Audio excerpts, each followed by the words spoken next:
आपके काम की मैं बात तो करूंगा ही करूंगा, उसके बगैर तो ये सत्र अधूरा है। लेकिन चूंकि हम पूरे 8 साल को समेटना चाहते हैं आपके साथ इस चर्चा में, तो मैं ये आपसे पूछूं, अगर कोई मुख्य उपलब्धियां आप बताना चाहें, आपके पास हो सकता है बहुत सारी हो, लेकिन प्रमुख उपलब्धियां इन 8 सालों में आपकी सरकार की क्या है? देखिए, सबसे महत्वपूर्ण बात यह है कि 1947 में स्वाधीनता मिलने के बाद लगातार हमारे देश में ज़्यादा से ज़्यादा समय कांग्रेस पार्टी को शासन करने का मौका मिला। एक जनता पार्टी का कार्यकाल अगर छोड़ दिया जाए तो कांग्रेस पार्टी को इस देश को एक प्रकार से कार्य करने के लिए बहुत बड़ा अवसर मिला। पर हमारी कहानी ये रही कि India rich nation with a poor population, और इसका सबसे बड़ा कारण यह था कि wrong economic policies, bad and corrupt governance and visionless leadership, ये तीनों बातों पर 2014 में मोदी जी के नेतृत्व में हमारी सरकार आने के बाद, चाहे इंडस्ट्री हो, एग्रीकल्चर हो, इंफ्रास्ट्रक्चर हो, किसी भी प्रकार की आप चर्चा करिए, हर चीज में देश बदला हुआ है और हम धीरे धीरे दुनिया की एक आर्थिक महाशक्ति बनने के प्रक्रिया में आगे जा रहे हैं। और मैं ये मानता हूं कि इसका सबसे बड़ा कारण प्रधानमंत्री जी के नेतृत्व में जिन नीतियों को हमने स्वीकार किया है, और उस नीतियों के कारण सभी सेक्टर में काफी बड़ा बदलाव आया है। मैं बात करूं तो आप कोई भी सेक्टर का नाम लीजिए, आप एग्रीकल्चर का लीजिए, आप कोई इंडस्ट्रियल सेक्टर करिए, आप मेट्रो का, रेलवे का, रोड का, शिपिंग का, जलमार्ग देखिए।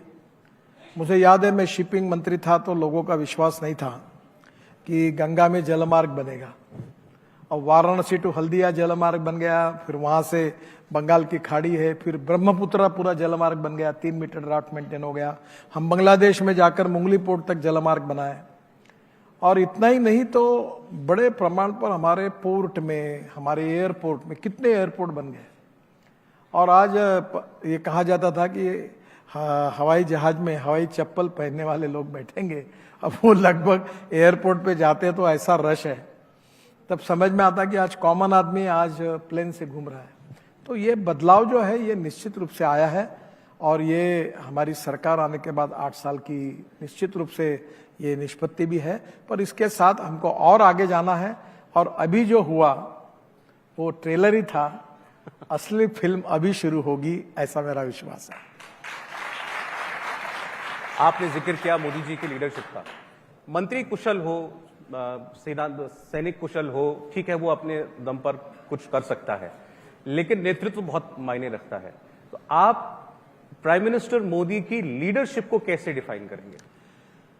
देखिए, उन्होंने इस बात को सिद्ध कर दिया कि केवल भारत में ही नहीं तो विश्व में भी रिकॉग्निशन और रिस्पेक्ट उनके नेतृत्व के बारे में लगातार बढ़ा है। और इसलिए स्वाभाविक रूप से बहुत दिनों के बाद विश्व के पूरे पटल पर भारतीय नेतृत्व के रूप में हमारे प्रधानमंत्री जी की जो छवि है, जो रिकॉग्निशन है, जो रिस्पेक्ट है, ये तो आप भी महसूस करते हैं। तो मुझे लगता है पहली बार हिंदुस्तान को वर्ल्ड लीडरशिप के नाम में लिया जाता है, नाम नेतृत्व का। ये उनके नेतृत्व की बहुत बड़ी उपलब्धि है।